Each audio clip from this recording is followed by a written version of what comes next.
আসসালামু আলাইকুম। সুপ্রিয় প্রবাসী বন্ধুরা, দেশে এবং দেশের বাহিরে পৃথিবীর যে যেখান থেকে এই মুহূর্তে আমাকে দেখছেন, সবাইকে স্বাগতম জানাচ্ছি এবং ঈদ মোবারক। দর্শক, আজকে কয়েকদিন আপনাদের সামনে আসতে পারি নাই, আপনাদেরকে কোনো রকমের আপডেট আমি দিতে পারি না বিভিন্ন কাজের ব্যস্ততার কারণে। তো এখন থেকে নিয়মিত আমি ইনশাআল্লাহ আপনাদেরকে বিভিন্ন রকমের আপডেট, বিশেষ করে ওমানের যত রকমের প্রবাসীদের বা সৌদি আরব, কাতার, কুয়েত বিভিন্ন দেশের যে আপডেটগুলো, সেগুলো অবশ্যই আমি আপনাদের দেওয়ার চেষ্টা করব। দর্শক, আজকে কথা বলবো, আপনারা জানেন আজকে বিশেষ করে মিডল ইস্টের সবকটা দেশে কিন্তু ঈদুল আজহা পালিত হয়েছে। সেই প্রবাসীদের ঈদটা আমরা আজকে কিভাবে কাটাচ্ছি বা কিভাবে, সেই ব্যাপারে আজকে কিছু কথা বলবো। প্রবাসীদের ঈদ নিয়ে আজকে কথা বলবো। তার পাশাপাশি বাংলাদেশের মানুষ, আগামীকালকে বাংলাদেশে ঈদ হবে, ঈদুল আজহা আগামীকাল অনুষ্ঠিত হবে, তো সেই ব্যাপারে কথা বলবো। দর্শক, আপনারা জানেন সারা বিশ্বের প্রায় প্রতিটি দেশেই রয়েছে অসংখ্য প্রবাসী। এরা এমন সব জায়গায় কাজ করে যেখানে লক্ষ লক্ষ প্রবাসীর ঈদের জামাত পরার সৌভাগ্যটা কপালে জুটে না। এদের জন্য আমরা তৈরি করেছি প্রবাসীদের উদ্দেশ্য কষ্টের স্ট্যাটাস। সেগুলো তারা ফেসবুকে আপলোড করে, মানে কষ্ট কিছুটা হইলেও লাঘব করার চেষ্টা করবে। যদি প্রিয় মানুষ আর পরিবার পরিজন ছেড়ে ঈদ পালন মোটেও শুভকর বা সুখকর নয়, তারপরও এসব প্রবাসী বীর যোদ্ধাদের জন্য আমরা দেশে বসে দোয়া ছাড়া আর কিছুই করতে পারছি না।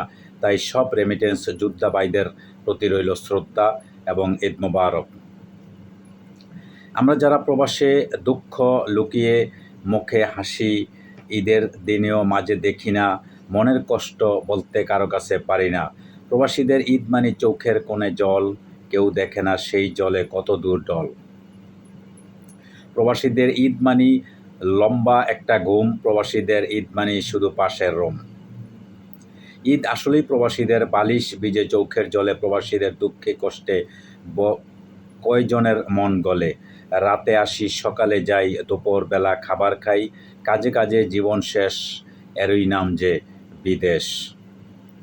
দর্শক, আপনারা জানেন যে প্রবাসী সবকটা দেশে, বিশেষ করে সৌদি আরব, কাতার, ওমান, দুবাই, এই সমস্ত মিডল ইস্টের থেকে শুরু করে ইটালি, যুক্তরাষ্ট্র, প্রবাসে বিভিন্ন দেশে যে আমরা প্রায় 1.5 কোটি মুসলমান, আমরা সারা পৃথিবীর মধ্যে বাংলাদেশি ভাষা এবং হিন্দু, বৌদ্ধ, খ্রিস্টান সবাই কিন্তু প্রবাসী যারা আছি, সবাই কিন্তু আমরা প্রবাসে। আজকে বিশেষ করে মুসলমানদের যে একটা ঈদুল আজহা যে উদযাপন, সারা বিশ্বে যে যেখানেই আমরা আছি না কেন, প্রত্যেকের চোখে এক ফোঁটা পানি হলে আসে। তার কারণ কি জানেন?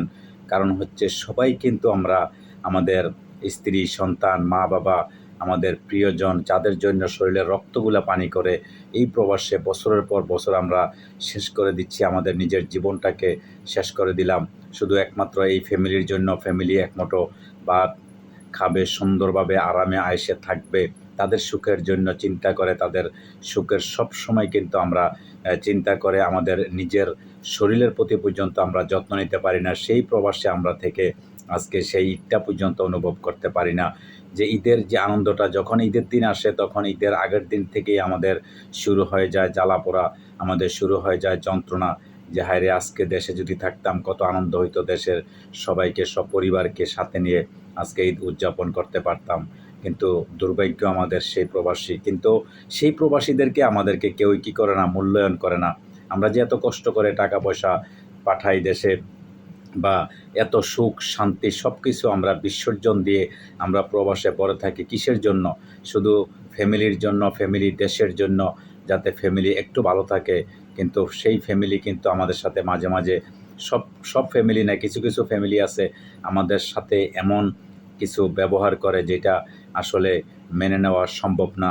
তো যাই হোক, আমাদের সেই প্রবাসী ভাইদের উদ্দেশ্যে একটা কথাই বলবো, আমাদের যারা প্রবাসে আমরা যারা আছি, বিশেষ করে সৌদি আরব, কাতার, দুবাই, ওমান, মিডল ইস্টের যে কটা দেশে যেহেতু আজকে ঈদুল আজহা পালিত হচ্ছে, সবার দিনগুলো আজকে কিভাবে আমাদের কাটতেছে। যারা বিশেষ করে বাহিরে কাজ করে, কোম্পানিতে কাজ করে, তাদের হয়তো 1 দিন 2 দিন ছুটি পেয়ে গেছে, তারা হয়তো ঈদের মধ্যে মোটামুটি ঈদ করতেছে, ঈদে ভালো খানা, মাংস বা এইটা সেটা সেমাই পাক করতেছে বা পায়েস পাক করতেছে, পাক কইরা তারা ঈদের নামাজ পইড়াইয়া খাবে। খাওয়ার পরে বাড়িতে ফোন দিবে, বাড়িতে ফোন দিয়ে 1 ঘন্টা 2 ঘন্টা সবার সাথে ঈদের শুভেচ্ছা বিনিময় করবে, করার পর থেকে তারপরে ঘুমাবে। ঘুম থেকে উঠবে, বিকালবেলা উঠে আবার একটু হাঁটাহাঁটি করবে, এটাই হচ্ছে কিন্তু এই হচ্ছে ঈদের আনন্দ, এটা প্রবাসীদের জন্য। আর যারা দোকানপাট ব্যবসা প্রতিষ্ঠান আছে আপনারা জানেন, তারা ঈদের আগের দিন রাত্রে সারা রাত্র দোকানে ডিউটি করতে হয়, ডিউটি করার পরে সকালে ঈদের নামাজ পড়ে আইসা শুধু ঘুম।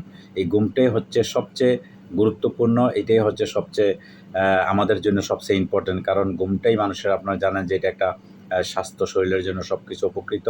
যেহেতু ঈদের আগে আপনারা জানেন ১ সপ্তাহ পর্যন্ত দোকানে পাড়ে ব্যবসা প্রতিষ্ঠানে মোটামুটি একটু যানজট থাকে, ভিড় থাকে, ঠিক মতন ঘুমানো যায় না, একটু লেট করে দোকান খুলতে হয় বা দোকান বন্ধ করতে হয়, সেই ব্যাপারে একটু ঘুমের সমস্যা হয়ে যায়, যার জন্য ঈদের দিনটা আমরা বেছে নেই যে ঈদের দিনে আমরা একটু ভালোভাবে ঘুমাবো, কারণ ঈদের পর দিন থেকে আবার শুরু হয়ে যাবে সেই ওই পুরানা জায়গা, সেই ডিউটি, আমাদের সেই কর্মস্থল। তো যাই হোক দর্শক, দীর্ঘদিন যাবৎ আপনাদের নিয়ে আমি কথা বলি, আর বিশেষ করে ওমানের কিছু, যারা আপনারা ওমানে আছেন তাদের ব্যাপারে কিছু গুরুত্বপূর্ণ কিছু আপডেট আমি পরবর্তী ভিডিওর মধ্যে দেব। এটা ভিডিওটা অনেক লম্বা হয়ে গেছে। তো দর্শক, আজকে এই পর্যন্ত, ভালো থাকবেন। আবারও সবাইকে আজকের এই ঈদের শুভেচ্ছা জানিয়ে, আপনাদের এই ঈদে সবার সুখ শান্তি এবং আনন্দময় জীবন হোক সেই কামনা করে আজকের মতন এখানে বিদায় নিলাম। আল্লাহ হাফেজ।